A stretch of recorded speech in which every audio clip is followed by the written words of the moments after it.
মানুষ এই পৃথিবীর সবচাইতে রহস্যময় এক সৃষ্টি। কিন্তু যদি আমি আপনাদেরকে বলি বা প্রশ্ন করি যে আপনার ভিতরে এমন এক শক্তি রয়েছে যেটা আপনি কখনো ব্যবহারই করেননি, বহু পুরাণ, বহু শাস্ত্র, বহু ঋষি মুনি তখন তারা অর্জন করতেন সিদ্ধি লাভ। সায়েন্স বলছে মানুষ তার ব্রেনের মাত্র ছোট্ট অংশটুকু ব্যবহার করে।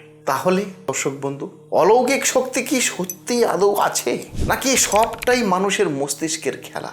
আজকের আমি আপনাদের সামনে আলোচনা করব সেই রহস্যময় এক গভীর জ্ঞান বা রহস্যময় আলোচনা, যেটা শুনতে গেলে, যেটা জানতে গেলে সরাসরি আমার এই চ্যানেলের সঙ্গে আপনাদেরকে যুক্ত হতে হবে। আর আমার এই চ্যানেলের সঙ্গে যুক্ত হতে গেলে ছোট্ট একটাই কাজ, আমার এই আলোর দিশারি চ্যানেলটিকে সাবস্ক্রাইব করে পাশে থাকা বেল আইকনটা প্রেস করে রাখুন, তাহলেই আপনি যুক্ত হয়ে যাবেন। তো আসবো আমি মূল আলোচনায়। অজানা মহাবিশ্ব, যেটা আমরা এখনো পর্যন্ত কেউ জানতে পারিনি, আর ভবিষ্যতে পারবো কিনা তার নেই ঠিক।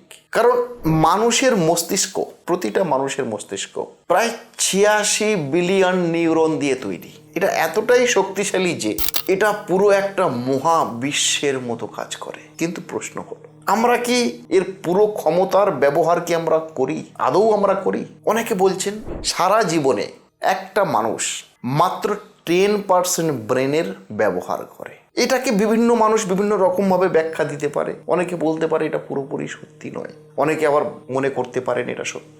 কিন্তু একটা জিনিস আমাদের তো ভাবতে হবে দর্শক বন্ধু, যে আমাদের ব্রেনের অনেক ক্ষমতা এখনো অজানা, আমরা অনেক পোটেনশিয়াল আনলক করতে পারিনি। আর এটাই হলো ধ্রুব সত্য। বহু পুরাণে, বহু শাস্ত্রে বলা হয়েছে ধ্যান, জপ এবং তপস্যার মাধ্যমে অষ্টসিদ্ধি পেতে পারে মানুষ। তার মধ্যে অনিমা, অনিমা মানে অতি ছোট হওয়া, মহিমা, মহিমা মানে বিশাল মানে বড় হয়ে যাওয়া, লঘিমা, লঘিমা মানে হালকা হয়ে উড়ে যাওয়া, আর প্রাপ্তি মানে দূরের জিনিস অর্জন করা। এসব কি শুধুই গল্প দর্শক বন্ধু, নাকি এগুলো কোনো রিয়েল পাওয়ারের ইঙ্গিত? বিজ্ঞান আবার বলছে যে প্লাসিবো এফেক্ট এমন একটা ফেনোমেন যেটা বা যেখানে মানুষ শুধু বিশ্বাসের মাধ্যমে হিল হয়ে যায়। মানে ব্রেন নিজেই শরীরকে পরিবর্তন করতে পারে। অনেক সময় তুমি যদি কারোর কথা ভাবো বা যদি ভাবতেই থাকো, দেখবে সে হঠাৎ তোমাকে কল করে দিয়েছে। এটা কি কোইন্সিডেন্ট, নাকি brain two brain connection?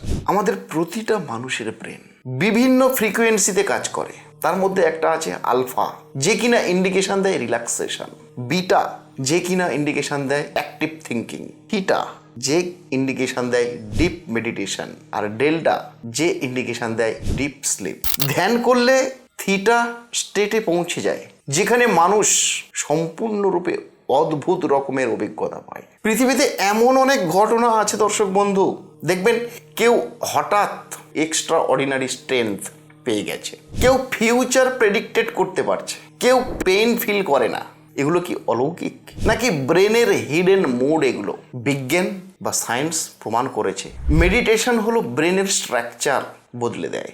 Meditation একটা প্রাপ্তবয়স্ক মানুষের স্ট্রাকচারকে সম্পূর্ণভাবে বদলে দিতে পারে। মেমোরি, ফোকাস, ইমোশনাল কন্ট্রোলকে বাড়ায়। আর পুরাণ শাস্ত্রে এটাকে ব্যাখ্যা করা হয়েছে যে একমাত্র ধ্যানই হলো সমস্ত শক্তির চাবিকাঠি। ধরুন যদি প্রতিটা মানুষের ব্রেন পুরোপুরিভাবে যদি অ্যাক্টিভ হয়, তাহলে সে কি করতে পারবে? সে কি করতে পারবে মাইন্ড রিডিং? সে কি করতে পারবে রিয়েলিটি কন্ট্রোল? নাকি এই দুই শক্তি মধ্যে লুকিয়ে রাখা হয়েছে ইচ্ছাকৃতভাবে? প্রশ্ন আপনাদের কাছে। কিছু কিছু কনফারেন্সই বলছে মানুষকে সম্পূর্ণভাবে তার আসল ক্ষমতাকে জানতে দেওয়া হয় না, কারণ তখন সে কন্ট্রোলের বাইরে চলে যাবে। তাহলে আমরা কি আসলে নিজের ক্ষমতা থেকে অল টাইম বঞ্চিত থেকে যাব? আমরা কি নিজের ক্ষমতাটা কি বাইরে বহিঃপ্রকাশ করতে পারবো না? এর পিছনে সায়েন্স বলছে যে জীবনের সব কিছু এক্সপ্লেন করা যায়, কিন্তু মাইথোলজি আবার বলছে যে না, সব কিছু কখনোই এক্সপ্লেন করা যায় না। কিন্তু মাঝে গিয়ে কোথাও দুটো এক জায়গায় মিশে যাচ্ছে, কোনো কোনো থিঙ্কিং, কোনো কোনো ওভার থিঙ্কিংয়ের মাধ্যমে এই দুটোকেই একটা জায়গাতে মিশে যাচ্ছে। যদি আপনি আপনার ব্রেনের পুরো ক্ষমতা ব্যবহার করতে পারেন, তাহলে আপনি কি করতে চাইবেন? অলৌকিক শক্তি হয়তো আলাদা কিছু নয়, হয়তো সেটা আপনারই মধ্যে নিহিত আছে, শুধু আপনি এখনো সেই শক্তিটাকে জাগাননি। তাই তার যে স্বাদ, সেই স্বাদটা আপনি উপভোগ করতে পারেননি। আপনি কি বিশ্বাস করেন যে মানুষের ব্রেন আনলিমিটেড? কমেন্ট সেকশনে আপনারা অবশ্যই লিখবেন ইয়েস অথবা নো। যদি আপনি মানেন তাহলে ইয়েস লিখবেন, যদি আপনি না মানেন তাহলে আপনি নো লিখবেন। আর আমার এই আলোর দিশারি চ্যানেলটিকে সাবস্ক্রাইব করে পাশে থাকা বেল আইকনটা প্রেস করে রাখবেন, কারণ নেক্সট ভিডিওগুলিতে আমি আনছি আরও ভয়ঙ্কর ভয়ঙ্কর সত্য কাহিনী, যেগুলো আপনাদের জানা দরকার, শোনা দরকার, বোঝা দরকার। নমস্কার দর্শক বন্ধু, আবার দেখা হবে কোনো এক আলোচনা নিয়ে। ততক্ষণে ভালো থাকুন, সুস্থ থাকুন আর অন্যকে সুস্থ রাখুন।